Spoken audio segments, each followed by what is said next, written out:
नमस्कार दोस्तों, बाबा साहब पीसीजी न्यूज में आज हमारे बीच में मौजूद हैं हैप्पी तंवर खुडाना, प्रदेश कार्यकारिणी सदस्य जेजेपी पार्टी से।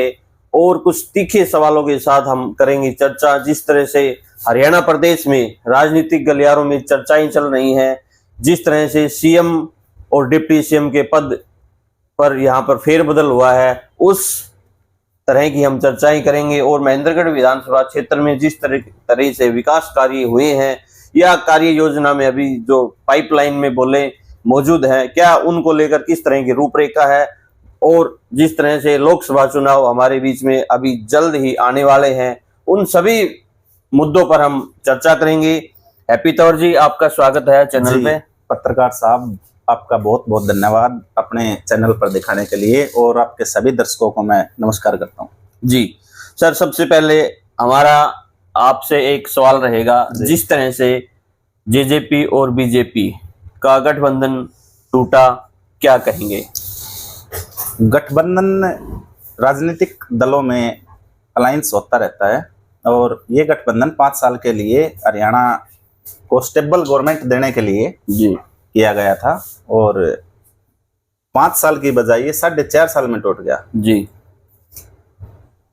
और जो हमने कॉमन मिनिमम प्रोग्राम के तहत जो योजनाएं दुष्यंत चौटाला जी ने बताई थी, वो कहीं ना कहीं पूरी बीजेपी नहीं कर पाई, इसलिए ये समय से पहले टूटा जी। तो आपने जिस तरह से बात की कि स्टेबल गवर्नमेंट देने के लिए हमने ये जो है चीजें करी थी, क्या अभी जो सीएम पद के जो पद पर बैठाए गए हैं बीजेपी की तरफ से, क्या ये स्टेबल गवर्नमेंट दे पाएंगे? ये सब चीजें भविष्य के गर्भ में है, और अब तो बीजेपी इंडिविजुअल रह गई, वो दे पाए या न दे पाए वो तो भविष्य के गर्भ में। सर, बात करें आपकी पार्टी की जी, लोकसभा चुनाव में जिस तरह से ये चर्चा का विषय था कि बीजेपी जो पार्टी से 2 टिकटों की आप मांग कर रहे थे जी, और कहीं न कहीं उस बात को लेकर ये गठबंधन टूटा है, तो इसको लेकर क्या कहेंगे? जननायक जनता पार्टी 10 की 10 सीटों पर मजबूत है, 10 के 10 उम्मीदवार उतरेंगे जी।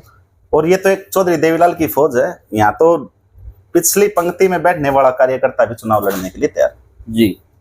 तो सर, जैसे हम बात करें 10 लोकसभा सीटों की जी, तो यहाँ महेंद्रगढ़ भिवानी लोकसभा सीट से आप किस उम्मीदवार को लेकर, कोई पार्टी की तरफ से आपकी या औपचारिक घोषणा या किस तरह की आप बात बताइए? अभी तक पार्टी ने किसी भी लोकसभा सीट पे अकेले महेंद्रगढ़ भिवानी की नहीं, 10 की 10 सीटों में से किसी भी एक सीट का कोई भी कैंडिडेट अभी तक नॉमिनेट नहीं किया जी। सर, बात करें जैसे आप डिप्टी सीएम दुष्यंत चौटाला जी 4.5 साल तक राज में रहे जी, और यहाँ पे प्रस्तावित एक आईएमटी को लेकर आप क्या कहेंगे? जबकि उनको मनोहर लाल जो खट्टर जी जो सीएम थे, उन्होंने यहाँ पे शिलान्यास किया था फरवरी 2019 में, उसको लेकर दुष्यंत जी भी काफी एक्टिव यहाँ पे नहीं दिखे, तो क्या कहेंगे? ये क्या है कि दुष्यंत जी ने जिस दिन अलायंस किया था, उस दिन कॉमन मिनिमम प्रोग्राम के तहत अलायंस हुआ था, जिसमें युवाओं को प्राइवेट सेक्टर में 75% रोजगार मिले, हरियाणा की महिलाओं को डिपो में आरक्षण मिले, इस प्रकार के मुद्दे थे। 5100 रुपये पेंशन का मुद्दा था। ये छोटी सी टीस तो है जननायक जनता पार्टी के कार्यकर्ता है कि वो हम नहीं करवा पाए जी। 4.5 साल में सर, जैसे सरकार में रहे आप, महेंद्रगढ़ के लिए क्या किया आपकी इस पार्टी ने? आपको याद होगा कि हुड्डा के राज में रोहतक से सड़क चला करती और कलानौर में बंद हो जाया करती, 4 लाइन रोड, कितने गड्ढे हुआ करते थे। आज महेंद्रगढ़ को 152D मिला। हुड्डा का अगर राज होता तो मेवात जाना था ये जी, आज महेंद्रगढ़ को मिला। 148B की बात कर रहे हैं या 152D? 152D की बात कर रहा हूँ मैं, 148B की भी मैं बात कर रहा हूँ। हुड्डा के राज में ये प्रस्तावित हुआ, लोगों को जमीन के पैसे मिल चुके थे उस टाइम में, 3 इंस्टॉलमेंट में डाले गए थे, क्यों नहीं बनाई अभी तक? तो सर, एक सुर्खियों में जैसे एक बात आई थी अभी कुछ दिन पहले, 152D पर जैसे अपना भागवत कट है जी, वहां पे लेकर दुष्यंत जी ने काफी सुर्खियां बटोरी थी जी, और वो धरातल पे काम अब तक शुरू नहीं हुआ है। दुष्यंत चौटाला जी रात को 9 बजे जी भागवत कट के ऊपर पहुंचे थे जी, और वहां से वो कट पास करवा दिया गया था, और इन चीजों में टाइम तो लगता ही है जी। अभी सर, एक चर्चा का विषय है, अभी 5 विधायक चंडीगढ़ जा रहे हैं, 5 विधायक दिल्ली जा रहे हैं, तो जेजेबी पार्टी में कहीं न कहीं अंदरूनी फूट है। चौधरी देवीलाल की फौज है ये, इसमें कुछ अग्निवीर भर्ती हो गए थे, उनका 4.5 साल कार्यकाल पूरा हो लिया था। अच्छा और जो स्थायी सिपाही हैं वो क्या अग्निवीरों को टिकने देंगे? जी, अग्निवीर आप सर किन को कह रहे हैं? ये जो आप बता रहे हैं, जो चंडीगढ़ है उनको बोल रहे हैं। अच्छा, जो दिल्ली है वो दिल्ली है वो तो पार्टी के, वो पार्टी के हैं। अच्छा अच्छा।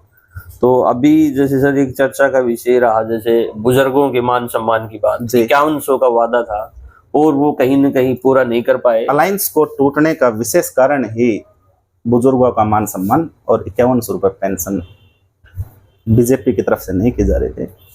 सबसे पहले तो 2 लोकसभा सीटें मांगी गई थी, हिसार की और महेंद्रगढ़ भिवानी की, वो बीजेपी नहीं देना चाह रही थी। और उसके बाद भी दुष्यंत जी ने कहा कि आप भले ही हमें लोकसभा चुनाव में सीट मत दो, लेकिन जो हमने जनता से वादा कर रखा है उस वादे को पूरा कर दो। जी, बीजेपी इस पे एग्री नहीं हुई, इसलिए यूथ की जैसे बात करें सर, आप दिग्विजय सिंह का यूथ आइकॉन और काफी युवाओं को मतलब साथ लेने के लिए आप बताते रहते हैं। जी जी। तो 75% का जो वादा किया था युवाओं के साथ, कहीं न कहीं उनमें भी एक नाराजगी का माहौल है। 75% आरक्षण एक बार लागू हो चुका था जी, उसके बाद में कोर्ट की वजह से, कोर्ट की तरफ से कोई स्टे है, जल्द वो पूरा हो जाएगा। जी। तो अभी लोकसभा चुनाव की तैयारियां पार्टी किस लेवल पर? बहुत मजबूती से लोकसभा चुनाव लड़ा जाएगा और आप देख लेना वोट ऑफ परसेंटेज क्या रहता है हरियाणा में।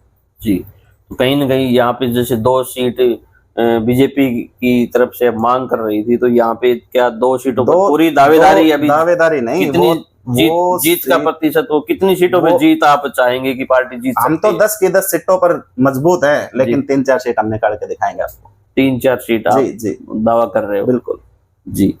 तो सर अंतिम एक जो सवाल रहेगा हमारा लास्ट में आपसे मिलकर, महेंद्रगढ़ के जैसे चुनाव भी है आगे, अभी लोकसभा के बाद विधानसभा, बिल्कुल, तो किस चेहरे को आप यहाँ पे देखना चाहेंगे? मैंने थोड़ी देर पहले अभी बताया था कि इस पार्टी में चेहरे नहीं है, नेता नहीं, यहाँ तो कार्यकर्ता है जी। और किसी भी कार्यकर्ता की तरफ उंगली कर दी तो हर एक कार्यकर्ता इलेक्शन लड़ने के लिए तैयार है। अच्छा अच्छा। क्या हैप्पी तंवर भी भविष्य में चुनाव शायद जी आ सकते हैं? तो सर आपने जो बातचीत की इसके लिए भी आपका बहुत बहुत धन्यवाद। बहुत दर्शकों को आप क्या कहना चाहेंगे? दर्शकों को कहना चाहेंगे कि सबसे पहले तो ये जितेंद्र लखेरा भाई का अपना बाबा साहब पीसीजी न्यूज चैनल है, इसको आप सब्सक्राइब करो और ज़्यादा से ज़्यादा शेयर करो। नमस्कार।